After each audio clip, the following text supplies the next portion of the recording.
이제 10번째 소선지서 학개서를 대하게 됩니다. 지난주 살펴본 스바냐는 626년 예언자들이 침묵하고 있을 그때죠. 그래서 이사야, 미가까지는 있었고, 그리고 한 70년 정도 그 침묵을 깨고 이제 말씀을 전하는 사람이 스바냐입니다. 이때는 이제 BC 626년입니다. 이제 그리고 한 3, 40년 뒤에 남유다는 멸망하고 포로로 끌려갑니다. 그리고 한 70년 있다가 돌아오게 되죠. 돌아와서 성전을 이제 다시 짓게 되는데 생각보다 쉽지 않습니다. 그래서 멈추게 되고 다른 일을 우선 급하게 처리하다 보니까 벌써 한 15년 정도가 지난 겁니다. 그래서 1장 1절 다리오 왕 2년 6월, 요거는 이제 앞에 있는 스바냐로부터 약 100년 뒤 520년 6월 1일 BC입니다. 하나님의 말씀이 학개 선지자에게 임하고, 학개는 이로부터 한 15주 동안 하나님 말씀을 이제 증거했습니다. 그게 이제 우리 학개서에 있습니다. 그래서 학개서는 2장으로 된 짧은 책이지만 그러나 우리에게 주는 중요한 교훈이 있다. 그래서 오늘은 그 교훈이 뭔가 우리 살펴봅니다. 첫째, 믿음의 유산이 중요하다는 겁니다. 학개서에는 선지자 학개 이름 말고 두 사람의 이름이 나옵니다. 1장 1절 스알디엘의 아들 유다 총독 스룹바벨, 여호사닥의 아들 대제사장 여호수아. 여호수아, 여기서 나오는 여호수아는 모세 후계자 여호수아가 아닙니다. 1000년 뒤입니다, 지금. 근데 여호수아라는 이름은 아주 좋은 이름이고 흔한 이름입니다.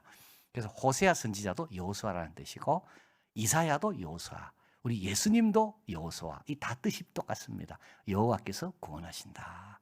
그래서 이때 이 여호수아는 1000년 뒤 대제사장 여호수아입니다. 그리고 또 한 사람이 나오는데 스알디엘의 아들 유다 총독 스룹바벨입니다. 그래서 여러분 스룹바벨 꼭 기억하셔야 됩니다. 이 이름에 바벨론이라는 말이 들어가 있습니다. 바벨. 그래서 이 이름은 바벨의 씨앗이라는 말입니다. 그런데 이 바벨의 씨앗이 굉장히 영광스럽게 쓰임받습니다. 마태복음 1장 12절에 가볼까요? 바벨론으로 이거한 후에 여고나, 이 여고나는 여호야긴인데 18세 왕이 됩니다. 18세 왕이 돼서 3개월 통치하다가 포로로 끌려갑니다. 바벨론으로. 그리고 37년 포로 생활을 합니다. 감옥에 있다가 그러다가 감옥에서 나오게 되거든요. 그래서 이제 나왔는데 스알디엘을 낳았습니다. 이건 다 바벨론에서 나온 겁니다. 그리고 스알디엘은 바벨론에서 스룹바벨을 낳은 겁니다. 다 바벨론 태생입니다. 그런데 이 여호야긴이 스알디엘과 스룹바벨에게 딴 거는 못 물려줘도 뭘 물려줬을까요? 믿음을 물려준 겁니다. 땅도 못 물려줬어요. 나라도 못 물려줍니다. 왕권도 못 물려줍니다. 그런데요, 하나님으로부터 내려오는 약속을 물려준 겁니다. 그래서 이제 돌아오잖아요. 그때 돌아올 때 누가 돌아옵니까? 이 스룹바벨이 돌아옵니다. 그리고 이 성전을 짓고 난 다음에 그 성전, 두 번째 성전인데 이름을 스룹바벨 성전이라고 짓습니다. 여러분, 바벨론이라는 이름이 그 앞에 들어갔는데도 불구하고 하나님은 이 성전의 이름을 스룹바벨이라고. 왜? 스룹바벨을 볼 때마다 너희들이 바벨론에 있을지라도 믿음을 이어줘라. 언젠가 내가 사용할 것이다. 딴 거는 못 물려줄지 몰라도 믿음은 반드시 유산으로 남겨라. 자, 그래서 2장 21절 22절 너는 유다 총독 스룹바벨에게 고하여 이르라. 내가 하늘과 땅을 진동시킬 것이요 열국의 보좌를 엎을 것이요 열방의 세력을 멸할 것이다. 그리고 2장 23절 나 만군의 여호와가 말하노라. 스알디엘의 아들 내 종 스룹바벨아, 나 여호와가 말하노라. 그날에 내가 너를 취하고 너로 이 도장이죠, 아주 소중하게 여기리니 이는 내가 너를 택하였습니다. 만군의 여호와의 말이니라. 이게 이제 학개서의 마지막 구절입니다. 믿음의 대를 잘 이어가는 게 누구라고요? 만군의 여호와께서 귀하게 보시는 겁니다. 하나님께서 스룹바벨에게 내 종이라고 불러주는 거죠. 이게 하나님은 어떤 분입니까? 열국 보좌를 엎는 분인 겁니다. 자, 그래서 우리도 믿음을 잘 이어줘야 됩니다. 그러면 천지를 진동하게 하시는 하나님의 택한 자가 되고 하나님이 소중히 여기고 때가 되면 하나님께서 그를 들어 사용하신다. 이게 학개서가 주는 첫 번째 교훈입니다. 자, 두 번째 교훈은 성전의 중요성입니다. 1장 2절에 보니 만군의 여호와가 말하기를 이 백성이 말하기를 여호와의 전을 건축할 시기가 이르지 아니하였다. 그렇죠? 항상 뭐가 바쁜 일이 생기면 우리는 뭐부터 양보합니까? 예, 신앙생활부터 양보하죠. 우선순위가 항상 밀려나는 겁니다. 이 백성도 마찬가지입니다. 성전을 지으려고 왔는데도 불구하고 갑자기 급한 일들이 생기니까 미루기 시작한 거예요. 15년이 미뤄진 거예요. 1장 8절 하나님 말씀을 너는 산에 올라가 나무를 가져다가 전을 건축하라. 그래야만 내가 그로 인하여 기뻐하고 영광을 얻으리라. 나 여호와가 말하였느니라. 여러분 이 선지자들 가운데 성전을 건축하라고 강조한 선지자는 이 학개와 그 다음 선지자 스가랴밖에 없습니다. 나머지 선지자들은 거의 다 성전에 대해서 비판적이었습니다. 성전이 아니라 성전을 의지하고 마음대로 사는 백성에 대한 책망이죠. 그러나 이들에게는 성전을 지으란 말을 한 적이 없습니다. 그런데 학개와 스가랴는 성전을 재건해라 강조합니다. 이건 하나님의 강조죠. 왜냐? 성전 재건에는 두 가지 뜻이 있습니다. 하나는 하나님을 향한 재헌신입니다. 여러분 가만히 한번 생각해 보십시오. 내가 은혜 받고 이제 신앙생활 새롭게 하리라. 그러면 어떻게 합니까? 교회 생활부터 새로워지는 겁니다. 성전은 뭐죠? 하나님의 임재의 자리죠. 성전에 관심이 있다는 말은 결국은 하나님의 임재를 사모한다는 뜻입니다. 왜 하나님께서 성전을 짓는 그 열심을 통하여 영광을 받으실까요? 그냥 성전을 짓는 게 아닙니다.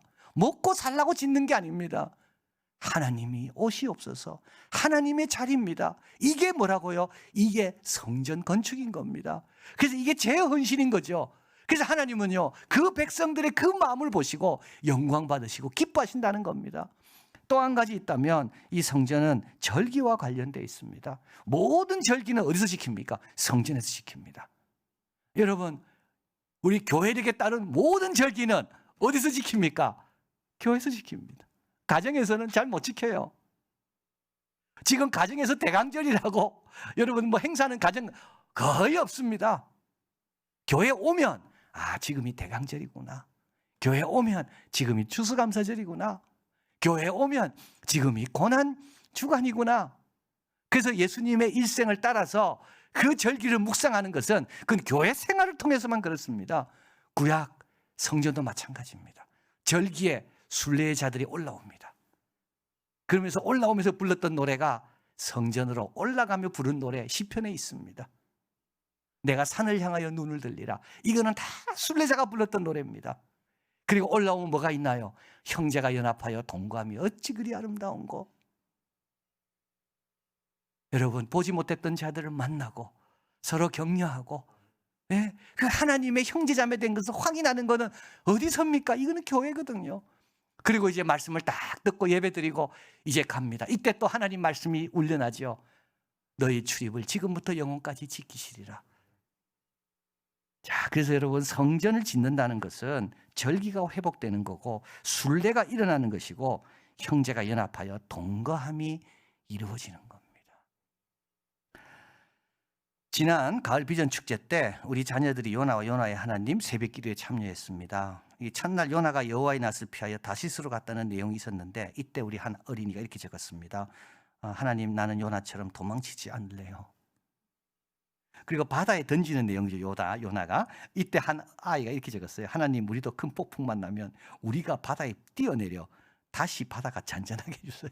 아주 희생적인 우리 학생입니다.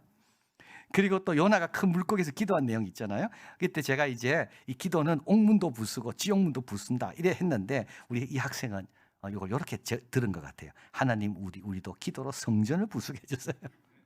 하여튼 부쉈다는 말은 맞는 거죠. 여러분 교회 오니까 이런 기회가 있는 거죠. 같이 하니까 뭘 같이 배우는 겁니다. 혼자는 약해서 안 됩니다.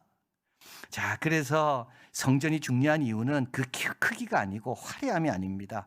하나님을 향하게 하는 구심점이 우리에게 바로 이게 교회요 성전이고 그리고 말씀을 배우고 실천하게 하는 혼자가 아니라 공동체. 그래서 성전이 중요한 겁니다. 마지막 교훈은 하나님 말씀에 대한 반응이 중요합니다. 학개 선지자는 이들의 무관심에 대해서 강하게 책망했습니다. 그런데 지도자들과 백성들은 이 학개 선지자의 이 말을 듣고 그 반응은 정말 놀랄만합니다.